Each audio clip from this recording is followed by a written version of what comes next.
Good evening. I'd like to welcome everybody to the February 8th meeting of the St. Mary's County Planning Commission. Our meeting is being recorded for the public record. Any comments made by anyone present must be recorded as part of the record. Therefore, if you have anything to say, you must come up to one of the microphones provided, or when giving testimony online or on the telephone, please give us your name followed by your statement. Your comments cannot be recorded unless they are done in this fashion. You are to direct your statements, questions, and responses to the board only, and we'll direct them to the appropriate person for an answer. Please keep your comments to 3 minutes or less. Anyone testifying or asking questions during our public hearings will be required to take an oath, and I'd like to thank you for your cooperation. We're moving right along hurriedly tonight. We have a little building problem, so we're working with that. On our agenda this evening, after review and approval of the minutes of the January 25th meeting, our one public hearing this evening is number 20-142-003, and Pogue exception to the intrafamily transfer restriction, followed by any new business and adjournment. At this time, I'll introduce the board members that are here with us. I'll just do all the introducing tonight. To my left, we have Patty Robrecht, and we have Merle Evans also with us this evening. Our out in TV land are Mr. Joseph Van Kirk, Mr. Joe Fazekas, BJ Hall, Kim Summers, and also our alternate is with us this evening, Mr. Joe St. Clair.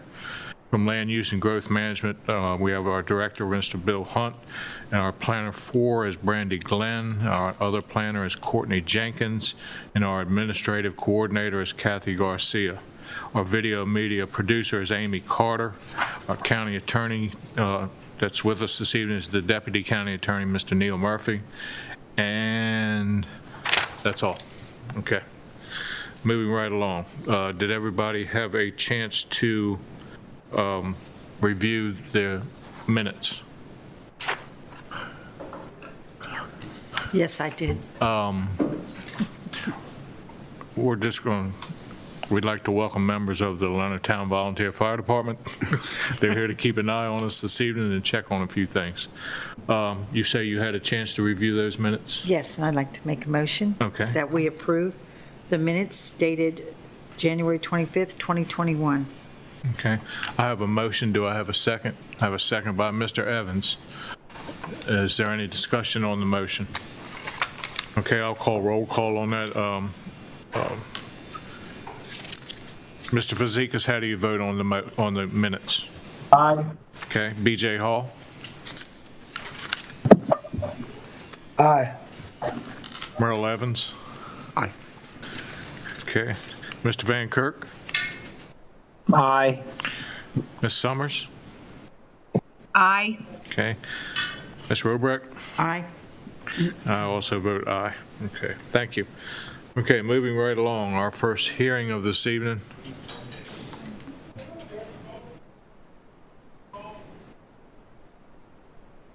Okay, things seem to be okay. Okay, moving right along, our first case this evening is number 20-142-00003 for Ann Pogue. Action requested is a review of a request from the intrafamily conveyance requirements pursuant to the section of 40. Well, somebody hold on. What'd you smell? Smoke. Smoke? Like what kind? How you It's doing? almost like you're burning wood. And we had more than one person come in the room and said they smelt smoke. Okay. The only thing that it probably is somebody burning like a wood stove across the street or something. Maybe it's coming in through the ductwork. That's the only thing I can think of. Okay. Room not back here. Anyone? Let's go right to the outside. You come right here. And just Give us 1 second, guys. give us 1 second. We've got Leonardtown's finest here taking care of us. I don't smell anything, but I mean, those doors are usually right outside. So.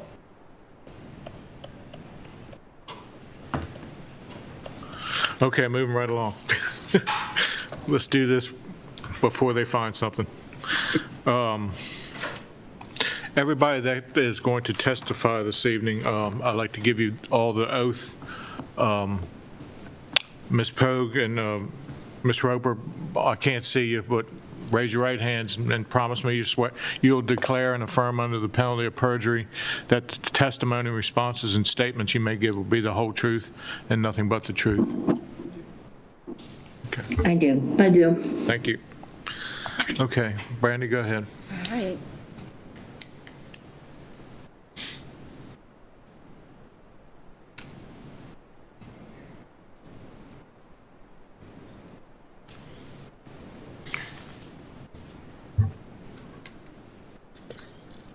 Yeah.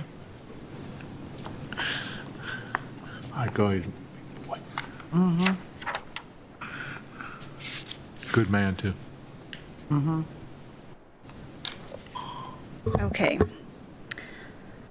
Agenda item 1 is the Pogue exception from interfamily conveyance 20-142-00003. The applicant is requesting an exception from the interfamily conveyance requirements of Section 41.6.4 of the St. Mary's County Comprehensive Zoning. The site is located at 36850 Bushwood Wharf Road. The land use is rural preservation. The zoning is rural preservation district with an RCA overlay. The rural preservation districts are intended to foster agricultural, forestry, mineral resource extraction, and aquaculture uses and protect the land base necessary to support these activities. Low-density residential development in this type of district is permitted subject to performance standards that maintain the rural character of the district in recognition of the fact that a full range of public facilities is not provided or planned. The public notice for the Planning Commission public hearing was published in the Enterprise on January 22nd, 2021, and January 29th, 2020. The property has been posted in accordance with CZO requirements, Section 21.3.3. Certified mail receipts have been received and have been entered into the record of this public hearing as Exhibit 1. The agenda was posted to the website on January 29th, 2021. The project was reviewed at the TEC meeting held on November 25th, 2020. Lots created under Sections 41.6.4 may not be conveyed subsequently to any person other than a member of the owner's immediate family, except upon approval of a request for exception filed in the Department of Land Use and Growth Management that, at a minimum, includes the following assurances and information. The lot was created as part of a bona fide intrafamily transfer and not with intent of subdividing the original parcel of land for purposes of ultimate commercial sale, and a description of the change in circumstances that has occurred since the bona fide intrafamily original transfer was made is not inconsistent with the critical area program and warrants an exception. Per Section 41.6.4.a of the ordinance, the exception shall be submitted to the planning director for referral to the TEC, which shall make findings whether the exception is warranted. Exceptions hereunder may be granted only by the Planning Commission after consideration of the report of the TEC. To grant an exception, the Planning Commission must find that the lot was originally created as part of a bona fide intrafamily transfer and that a legitimate change of circumstance has occurred warranting the requested exception. The 1990 CZO described the same process to request the exception to the intrafamily transfer. The declaration of restrictive covenants placing the intrafamily transfer restriction on this property was made September 18, 1992. The request tonight is only for 36850 Bushwood Wharf Road, but information on the other two properties should be acknowledged because they were all included in the restrictive covenants of 1992. Here is a slide of the three properties. 36844 Bushwood Wharf Road was created through the intrafamily transfer. The restriction was removed through reliance on a letter from Phil Shire. The letter is included in the material provided by the applicant of the current request, which is 36850 Bushwood Wharf Road. 36898 Bushwood Wharf Road was created through the intrafamily transfer. This project, the Kozak exception from intrafamily conveyance, was approved by the Planning Commission on January 11th, 2021. The property being presented tonight is 36850 Bushwood Wharf Road. This was created through the intrafamily transfer as well. This concludes the staff report and is entered into the record of the public hearing as Exhibit 2. Representing the applicant is Attorney Chris Longmore. Do you have any questions for me? No. My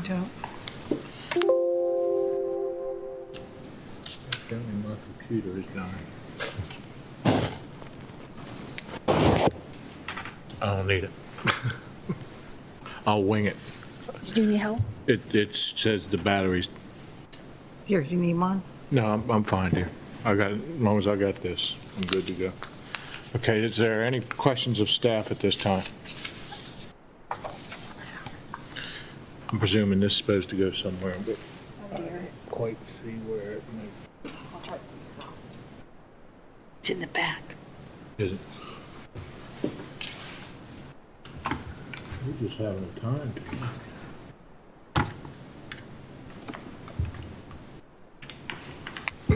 I'm fine. Hopefully it doesn't die. If you can't live without a computer, then you just can't live. So. Okay, is there any questions of staff at this time? Anybody, any of the other board members? Okay, hearing none, I'll go ahead and open it up to the applicant. Mr. Longmore, will you be speaking for the applicant this evening? I will be, Mr. Chairman, and similar to the hearing we were at about a month ago on January 11th, I'll be presenting a summary of our request by PowerPoint, and Ms. Pogue and Ms. Roper can certainly affirm the facts so that they are under oath at the conclusion of my presentation, but they're available for any questions, of course, of the board as well. Okay. So as the Planning Commission members will recall, we were here, or I was here rather, about a month ago with Kim Kozak on a very similar application for the property that is next door to the property that we're going to speak about tonight. I'm sharing a PowerPoint presentation. I want to make sure Planning Commission members can see it. Is that available for you now? Can all the board members see that? Yes, I can. Yes. Okay. Okay. Okay. So members of the commission, the restrictions that I'm here to present on behalf of Ms. Pogue tonight are the same restrictions we spoke about on January 11th, as Ms. Glenn just alluded to in the staff presentation, and as you can see in the staff report. The properties that are mentioned in the staff report and are in the exhibits that are attached to it relate to some property that an individual named Robert Steele Pogue obtained. He got his original interest in it in 1962, per that deed that is referenced in the slide there at LIBOR 101 folio 431. He later added his wife at the time in March 17th of 1997. And I also provide the deed reference, as we did at the last hearing, of LIBOR 268 folio 193. What happened after that is that Mr. Pogue and his wife, Diane Pogue, obtained some additional property from his mother, Lucy Long Pogue. And then he being Robert Steele Pogue, conveyed a portion of that to his son, Terry Northrop Pogue, rather. And I provided the deed references for that as well. That was done in October of 1991. And shortly thereafter, the covenants that gave rise to us being here tonight and that put family conveyance covenants on the property were recorded at folio 711, or at rather LIBOR 711 folio 303. And again, those are the written covenants that are attached to the staff report that were recorded on September 18th, 1992. Now, my client that's here today, Ms. Pogue, I wanted to give you a history of her ownership in the property. Going back some time. What you can see is that in December, and I want to make sure I have the right dates on here because I think I might have a typo on here.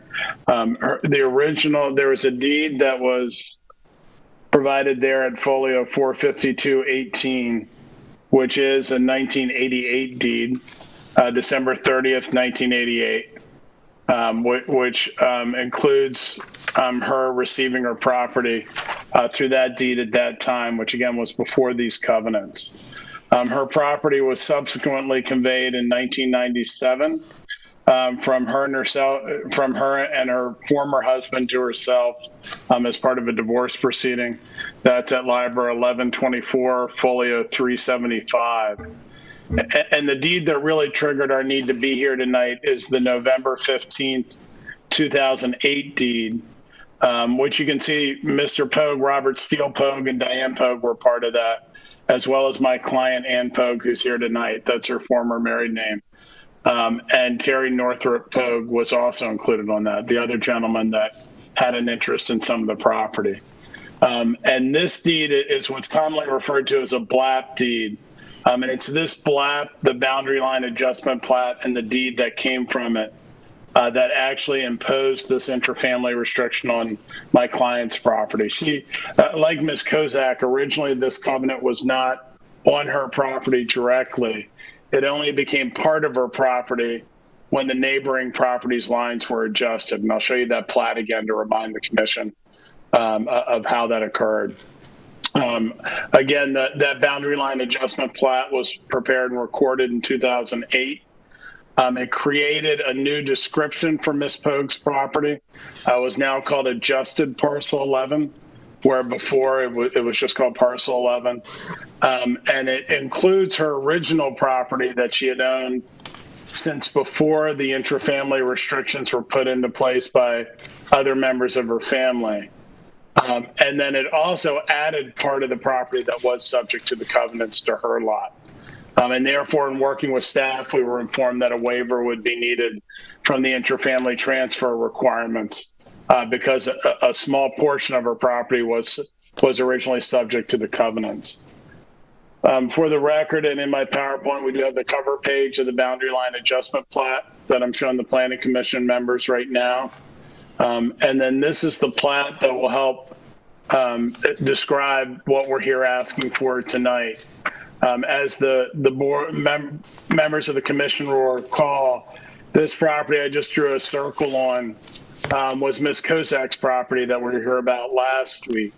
The property we're here to discuss tonight, Ms. Pogue's property, is this lot that I'm outlining in red just to make it easier for the Planning Commission members to see it on this plat, as I know some of the writing is pretty small. What happened as part of this boundary line adjustment plat is Ms. Pogue and Ms. Kozak, as well as the other owners of what used to be parcel 71 and now it's adjusted parcel 259, as you can see on these two areas, they essentially agreed to change some of their lot lines. As you recall, Ms. Kozak had to change her lot line. Her garage and some other areas were not on her original lot. In Ms. Pogue's situation that we're here to talk about tonight, it is really this sliver, this triangle that was added to her property that had that original family conveyance restriction on that property. So it's this sliver, almost a pizza slice sliver of property that was added to her lot, and that now imposed the intrafamily conveyance restriction that had been on the property on the outside of her lots. As you can see, it kind of squared up her property, and we believe that it took care of some septic or other related issues that were just over the boundary line. That was one of the reasons she was told it would be a good idea for her to sign this plat and do the deeds. At the time she did these properties, or did this plat, she had no idea that this would mean that an intrafamily restriction would be on her lot that was not on there before the plat. But again, in working with staff, we're here tonight to ask it be removed from her property. We don't think it was ever really intended to be imposed, but to make sure that it's done correctly, we worked with staff to be here tonight. I will say that according to ESTAT, the primary structure on her property was built in 1935, so the structure has been there some time, and it has been a single-family residence for as long as my client is aware, including her entire ownership of the property. To show a little better view of the properties we're talking about, again, the property we're here talking about tonight is this property that I'm outlining in red. That is Ms. Pogue's property. This is the area that was added to her lot when the boundary line adjustment plat was done that created the restriction on her property. And this property immediately to the right and adjacent to hers was Ms. Kozak's property that the intrafamily restriction was granted about a month ago. So as the board can see, this is another very similarly situated property to the one we were here for last time. I think it's really unique in that this was not a lot that was created as part of the intrafamily conveyance provisions, but it's a lot that kind of had those restrictions imposed on it only because of the boundary line adjustment plat. So we are here again, similar to the case before. We think that the facts are very similar. So really bluntly, we don't think that we should have to meet the requirements to have it removed because it originally was not created as an intrafamily conveyance. But we do believe that the original intrafamily conveyance done, some time ago in 1992 was done for appropriate reasons and was not done to resell the property. Given how long that was created ago and how long these properties have been held by members of the Pogue family, we think demonstrates that really in and of itself. My client has owned this property since before those restrictions were put in place and has never conveyed it. So she's actually held it longer than the property that we were here for a month ago. And her reason why we're coming now to ask for this to be removed is that Ms. Pogue now desires to sell her property. She has a daughter and a son, neither of which desire to purchase it, and she has no other known immediate relatives who wish to purchase it. The property has become a financial burden to some degree, and Ms. Pogue's other reason for desiring to sell it is so that she can move and live in an in-law suite with her daughter, Ms. Roper, who is also here today as a witness, to assist Ms. Pogue as she has some medical conditions that would be much more beneficial for Ms. Pogue to be living with her daughter at this point, to allow her daughter to assist her. If the board does not grant this request, essentially it'll be like last time. Ms. Pogue will be locked into owning this house essentially forever through no fault of her own, with no intention for this to have an intra-family conveyance provision attached to it. So we believe that we meet all the standards.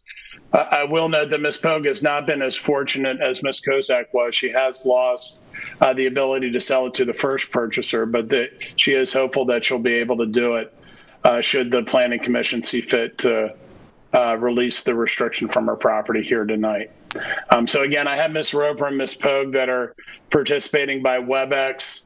I would just ask that one or both of you affirm verbally that everything I said was accurate, or if it wasn't, if you can correct any misstatements I've made. So Kim or Ann, if you can affirm that for the commission, I'd appreciate it. Hi, this is Kim, and yes, everything that you stated, Mr. Longmore, is correct. Okay. So Mr. Chairman, I'm going to try to stop sharing my PowerPoint unless the board has any questions from that presentation. But that's essentially our presentation, Mr. Chairman. We're happy to answer any questions. Again, we believe that the original restrictions were done in good faith, and Ms. Pogue certainly, we think, meets the qualifications that there's been a change in circumstances. And it'll be an extreme burden on her if she's not allowed to sell her property to someone other than an immediate family member, since she has no immediate family members that desire to purchase her property at this time. So thank you. Okay.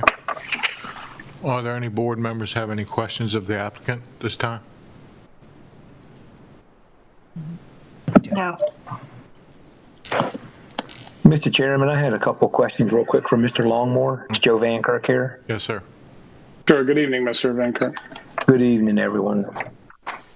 Chris, would you go through, I'm a little confused by reading the plats and the covenants. when was this lot actually created? Is it the 92?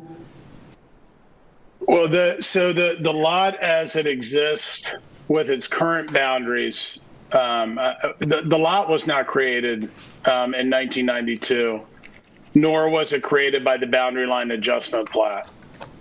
Ms. Pogue actually owned her property before 1992. So if that boundary line adjustment plat had not been done, it's my opinion Ms. Pogue would not need to be here tonight. Her lot was not originally created as an interfamily conveyance, and those covenants did not originally affect her property. They only affect her property now because in 2008, when the boundary line adjustment plat was done, a small sliver of the property that, kind of was infected with that, interfamily conveyance restriction, for lack of a better word, became part of her lot when they redrew her lines. And now, essentially, staff has taken the position, and again, we're here to work with them to try to have it removed, that now, therefore, the whole lot is subject to the restrictions, and we need to seek Planning Commission removal of that restriction to sell it. So if the plat had not been done, we wouldn't have to be here tonight. So her lot clearly predates 1992 because she received it by deed in 1990. She actually had an interest in it, I believe, before then, but I went back as far as 1990 to confirm that she originally owned her lot before those restrictions were even put into place. Yeah, thank you. That's kind of leads into my next. The only reason I was asking that is because when myself, not being a lawyer, of course, reads section 41.6.4, A, was the lot created as part of a bona fide interfamily transfer? To me, I don't even see how we would be here to address that because the lot itself wasn't. And I understand that you're saying it's because of the sliver, but that doesn't make the creation of the lot in my mind. That was the only reason I was asking that question. And I think, we've had some discussions with staff where we could certainly, present that argument, and we may have been able to try to work through it some other way. I think out of an abundance of caution, I don't want to speak for Mr. Hunt or Ms. Glenn. If I misspeak, please jump in. But because a portion of the property did have this restriction on it, they felt our only option was to come before the Planning Commission. So in an attempt to work with them, that's why we're here tonight. And I understand that, and I wasn't trying to take anything away from Lugum, just stating an opinion. I'm always happy when Mr. Hunt brings us these projects that could be iffy, but I just wanted to state my opinion on how I viewed the packet, okay? So thank you very much for your response. Okay. And for my client's benefit, we believe this will remove any doubt that the restriction is being removed correctly by being before you tonight. So it also benefits her, and that's another reason why we're willing and happy to be here tonight to present this.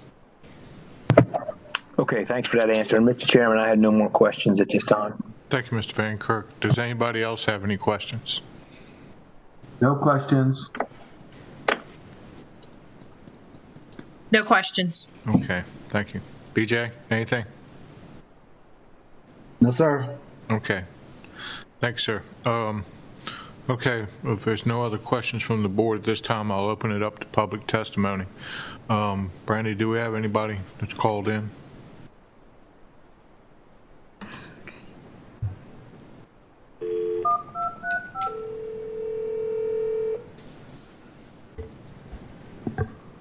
Kathy Garcia. We have no public testimony.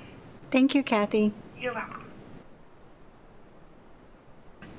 Okay, since we don't have anybody that's called in for public testimony, we'll go ahead and close public testimony and open it back up to the board for deliberations.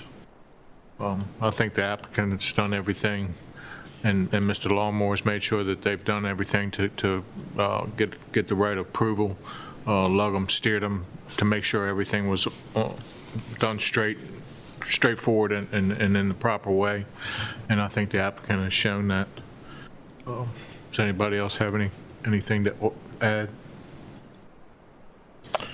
Okay, at this time, then I'll accept the motion. Does somebody like to make it? I'll make it. Okay. In the matter of the Ann Pogue exception from intra-family conveyance, having accepted the staff report and having made a finding that the objectives of section 41.6.4, 3.A and B of the comprehensive zoning ordinance have been met, I move that the exception from intra-family conveyance be approved. Okay, I have a motion. Do I have a second? I have a second by Mr. Evans. Is there any discussion on the motion? Okay, if there's no discussion, I'll go down the roll call. Mr. Fazekas? Aye. Mr. Hall?